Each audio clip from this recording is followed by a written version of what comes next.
জামাতের ভাইরা গত 1.5 বছর প্রচার করছেন তারা নাকি এবার নির্বাচনে ক্ষমতা আসবেন। আমরা বিএনপি নেতা কর্মীরা আশ্চর্য হলাম, কি ব্যাপার, হঠাৎ করে জামাত কিভাবে ক্ষমতা আসবে? তাদের হাতে কি ট্রাম্প কার্ড আসলো, কি আলাউদ্দিনের চেহারা আসলো? ভাইরা, আমরা ইতিমধ্যেই সেই ট্রাম্প কার্ড আলাউদ্দিনের চেহারাকে খবর পেয়ে গেছি। তারা বাংলাদেশের লক্ষ লক্ষ আমাদের মা বোনদেরকে বিভ্রান্ত করলো। তারা বললো, ভাইরা আমি বক্তব্য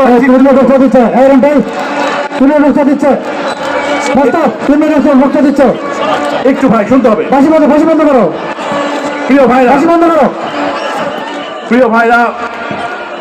তারা বললো একাই ক্ষমতা যাবে,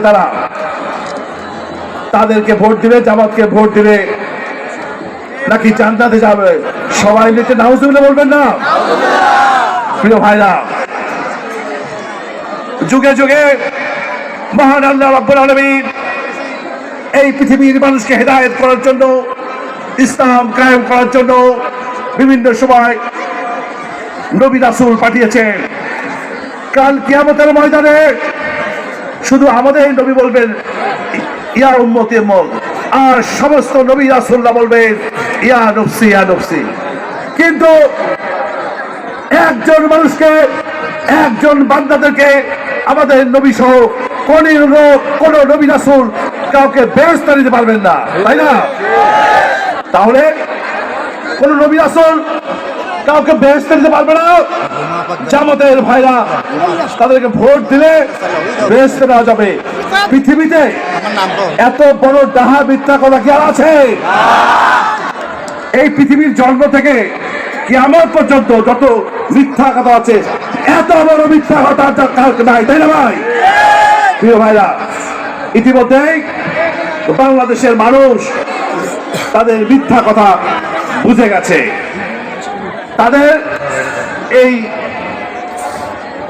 যে তন্ত্র মন্ত্র, তাদের যে